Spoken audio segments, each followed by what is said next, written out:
जी आप जी इस फिल्म का हिस्सा हैं, जी। तो आपसे जानना चाहेंगे जो है कि कुछ प्रकाश डालिए इस फिल्म पर। ये प्रकाश यही डालेंगे कि सबसे बड़ा प्रकाश बगल में बैठे हैं, तो इससे बड़ा प्रकाश क्यों नहीं। अगर इन्होंने दोबारा सोचा है भोजपुरी सिनेमा को उत्थान देने के लिए और कुछ सोचा है और उसमें हम दोनों को जोड़ने के लिए, तो ये पूरा साधुवाद इनको जाता है। बहुत कुछ अच्छी कहानी हाथ लगी और संतोष भाई जैसे इनको मैं पंडित जी कहता हूँ, पंडित जी ने सोचा हम दोनों को बहुत, हम लोगों ने जब भी सिनेमा किया वो बहुत ही वो सिनेमा बड़ा पॉपुलर रहा।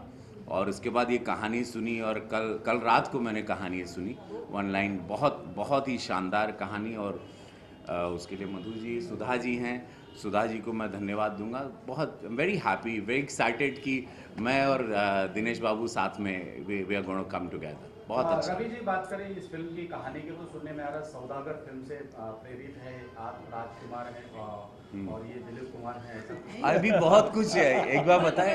कुछ भी बना लेंगे। ये लेकिन ये एक आनंद यही है कि बेस्ट पार्ट है कि इस टाइम हम लोगों ने सोचा है कि किसी को एडिटिंग में नहीं जाने देंगे, किसी को बताएंगे नहीं हम लोग शूटिंग पे क्या हो रहा है, क्या एग्जैक्टली। तो ये बहुत ही छिपा हुआ खेल होगा।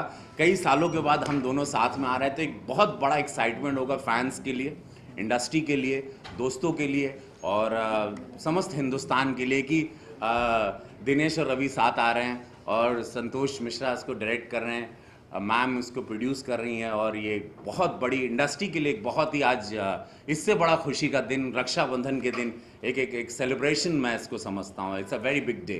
रवि जी, फिल्म इंडस्ट्री से लोग आते हैं और खास तौर पर प्रियंका चोपड़ा जी विश्व प्रख्यात है, वो भोजपुरी सिनेमा को प्रमोट करती है, तो आपके लिए कितना खास हो जाता है? हम लोगों के लिए इससे बड़ी बात कोई नहीं हो सकती। पहले दिलीप साहब आए थे, दिलीप साहब ने हमारे साथ फिल्म बनाई, जीपी सिप्पी साहब आए, अमित जी ज्वाइन किए और उसके बाद एक बहुत बड़ा गैप आ गया। और फिर प्रियंका चोपड़ा जी आना उनके लिए, और वो international fame, she such a powerful और इतनी उम्दा कलाकार हैं। उन्होंने अपना भोजपुरी प्रेम दिखाया बिकॉज आप she was born in Jamshedpur, तो वो एक अपना भोजपुरी टच उन्होंने रखा। वो चाहती बॉलीवुड कर सकती, तेलुगु बनाए, मराठी बना सके, बहुत सारा सिनेमा।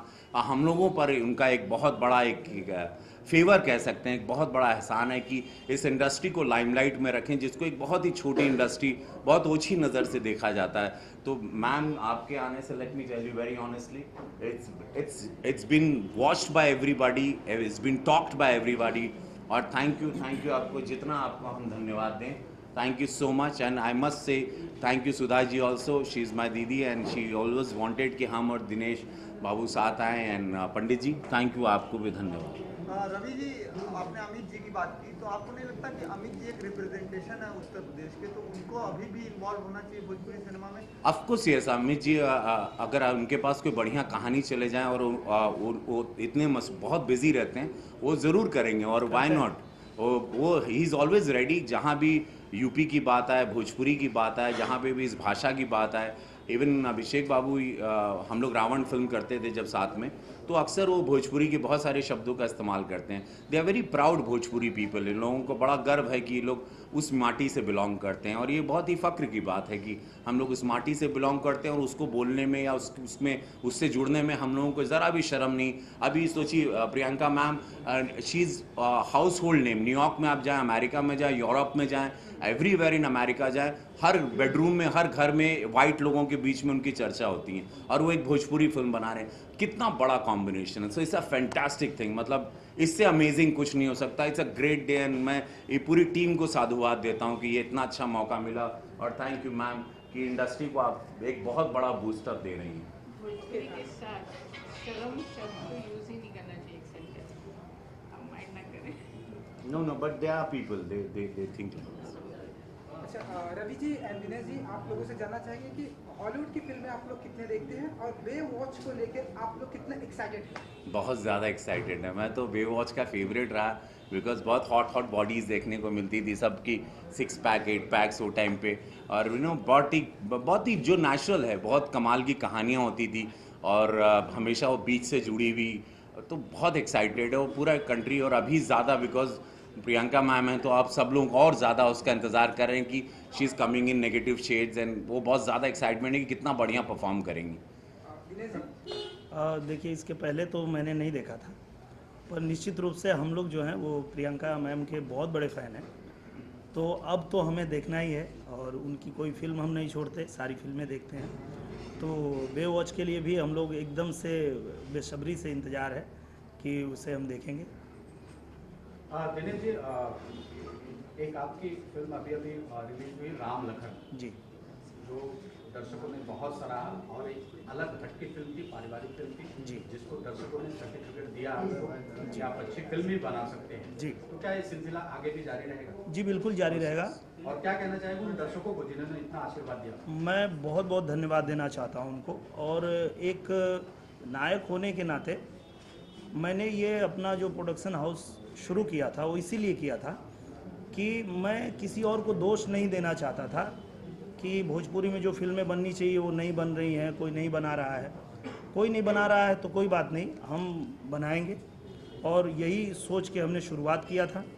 और जो भी फिल्में मैंने बनाई, औलाद, प्रेम के रोग भइल या अभी राम लखन, उसको खूब लोगों ने सराहा। और ऐसी पारिवारिक फिल्में बनती रहनी चाहिए, और कोई बनाए ना बनाए, मैं तो बनाता रहूँगा। रवि जी, आपका क्या ओपिनियन रहेगा इस पारिवारिक फिल्म को लेकर? ऑफकोर्स इन्होंने बहुत सारी ऐसी फिल्में की, परिवार की थी, इन्होंने ऐसी फिल्में हम लोगों ने विधाता की थी। हम लोगों ने ये अटेम्प्ट बहुत सालों से किया, बट होता क्या है कि एक आध दो फिल्मों को लेके ही पूरे भोजपुरी सिनेमा की छवि को लेके ऐसे हमने विदाई फिल्म की थी, कन्यादान की थी, ऐसे बहुत सारे अटेम्प्ट पास्ट में भी किए हैं। राष्ट्रीय पुरस्कार भी हमारी फिल्म का वही गौना हमारे को भारत सरकार से 2 नेशनल अवार्ड भी मिला था। बट वो क्या, वो एक आध कोई फिल्म आने से सब लोग पकड़ के भोजपुरी को पटक के मारने लगते हैं। हालांकि आतंक मचा है सारी इंडस्ट्री में, हम तो बहुत सारी इंडस्ट्री में काम करते हैं, हम तेलुगु भी करते हैं, हम कन्नड़ा भी करते हैं, बहुत सारा हंगामा वहाँ पे भी, बहुत सारे हॉट गाने वहाँ पे भी हैं। लेकिन जहाँ मिला भोजपुरी मारो पटक के, यार कहाँ रे, कहाँ बनोले तू। हाँ, लेकिन हम लोगों ने बहुत अच्छी अच्छी फिल्में बनाई। और मैं बहुत सारे जर्नलिस्ट भाइयों से पूछता हूँ कि भैया अच्छा एक बार बताइए आपने आखिरी फिल्म कौन सी देखी थी, तो बहुत कम लोगों को ने फिल्में ही देखी नहीं फिल्में, और सवाल लेके हमेशा एकदम तीर लेके आज ही मार देंगे जान से टाइप सब तैयार रहते हैं। हम बोले अच्छा भैया कौन पिक्चर आखिरी में देख ले रहा यह बता दा, तो वो ज्ञान है ही नहीं। खैर, रवि जी, कितना चैलेंजिंग रहेगा लोगों का माइंडसेट बदलने के लिए? लोग ये कहते हैं, मतलब लोग फैमिली के साथ फिल्म, एजुकेटेड ऑडियंस कितनी आएगी? देखिए उसके लिए जिस दिन बिहार सरकार, यूपी सरकार मल्टीप्लेक्स में महाराष्ट्र की तरह कंपलसरी कर देगी, उस दिन हमारा सिनेमा सैराट की तरह बढ़ जाएगा, जहाँ पे हम लोगों को आवक होगी। जिस दिन सिनेमा हॉल में एयर कंडीशन होंगे, वहाँ चूहे ना घूमते हों सीटों के नीचे, खीले ना निकले हों कुर्सियों पे, मैं तो धन्यवाद दूंगा कि हम लोग, भगवान है हमारी ऑडियंस, कि ऐसे में भी फटे हुए स्पीकर के साथ भी बैठ के सिनेमा देखती, शर्ट निकाल के हवा मारते रहते हैं, सिर्फ भोजपुरी प्रेम में, हमारे भोजपुरिया स्टारों के प्रेम में, उस बोली के प्रेम में। बट वहाँ पे बिहार, आप लोग हैं, आप लोग सब कुछ करवाते हो, आप लोग सरकार बदलवा देते हो, आप लोग बहुत शक्तिशाली लोग हो। बिहार यूपी सरकार महाराष्ट्र में जैसे कर दिया, अगर वैसे कर दे कि compulsory you have to put multiplex में, तो और सारे मल्टीप्लेक्सेस बनेंगे, हम लोग का बिजनेस बड़ा होगा, हम लोग की टिकट का आवक बड़ा होगा जैसे तेलुगु इंडस्ट्री का, और हम लोग फिर अच्छी फिल्में बनाएंगे। क्यों नहीं है, जब हम बड़ी दूसरी इंडस्ट्री में काम करके इतना नाम कर रहे हैं, हम श्याम बेनेगल और मणिरत्नम साहब के साथ हम काम करते हैं, तो वही परफॉर्मर मैं हूँ, मैं यहाँ भी कर सकता हूँ। दिनेश बाबू इतने सालों से सुपरस्टार हैं, ये भी आता, तो वी ऑल वेटिंग, बट ऐसा हमको भी सैराट बनाना है, और वो तड़प है, वो एक आक्रोश भी है अंदर। ये वो इनका कहना यही रहता है, हम लोग इनसे पूछते हैं कई बार कि जब आपसे पूछा जाता है तो आप बोलते क्यों नहीं, तो ये कहते हैं कि जिसका काम बोलता है उसको ज़्यादा बोलने की ज़रूरत नहीं होती। तो हम लोग मानते हैं इस बात को, इनका काम निश्चित रूप से बोलता है, क्योंकि करीब 10-15 साल से हम लोग साथ में जुड़े हैं, और जितनी फिल्में इन्होंने लिखा है, अब तो डायरेक्शन में अभी आए हैं, जो भी फिल्में इन्होंने लिखा है, फिल्मों ने पूरे सिनेमा को बदल दिया। एक दौर ऐसा चला आ रहा था जब एक ही तरह की फिल्में बन रही थी और उसमें कोई बदलाव नहीं आ रहा था, तो वो संतोष जी ही थे जिन्होंने उसमें बदलाव लाया, और आज भी ये बदलाव के लिए तैयार रहते हैं। आप देख सकते हैं कि आज जब सभी लोग मसाला फिल्में बनाने के पीछे भाग रहे हैं, सब लोग ऐसा सोचते हैं कि 3 दिन में हम कैसे पूरी फिल्म की रिकवरी कर लें, ऐसे समय पे संतोष जी एक ऐसी फिल्म बनाने के बारे में सोच रहे हैं कि भारत स्वच्छ होगा, हम इसे स्वच्छ करेंगे, आप आएँ या ना आएँ, हम तो करने चल दिए हैं। तो रवि जी 2 दिन पहले ही आपने बयान दिया था कि स्वच्छ भारत अभियान को लेकर मैं आगे बढ़ाऊंगा अपने फिल्म में, इस तरीके का सीन होगा, तो क्या यहाँ देखने जी, हमने और कोंकणा जी और अमित जी एक अभी ऐड किए हैं प्रधानमंत्री साहब की Kangana Ranaut, don't let her. हाँ डोंट लेट हर गो, तो कंगना जी वगैरह हमने ऐड की, बड़ा पॉपुलर हो गई वो ऐड और प्रदीप दादा ने उसको डायरेक्ट की थी। यस डेफिनेटली स्वच्छ अभियान बहुत ज़रूरी है, हम भारत को साफ़ होना बहुत ज़रूरी है, गंदगी बहुत है और उससे हैजा मलेरिया और बहुत सारी मृत्यु होती है। हम लोगों को सफाई रखना और अभी बहुत असर भी हो रहा है। अभी हम लोग पहले उठा के कुछ भी सामान फेंकते थे, अभी हम लोग 2 बार सोचते हैं हर आदमी। तो अभी ये 2-4 साल में हमको लगता है कि इंडिया में बहुत सारी सफाई होगी और बहुत ज़रूरी है। India has to be clean because हम जब ट्रैवल करते हैं अब्रॉड, अभी मैं सिंगापुर में था, वहाँ पे आप एक कचरा फेंकते हो $500 आप पे चार्ज होता है, च्युइंगम खाओ या सिगरेट पियो। सो ये थोड़ा सा फर्म और थोड़ा स्ट्रिक्ट भी हो जाए ये सब चीज़ों को लेके, तो हम अपना देश बहुत सुंदर देखें।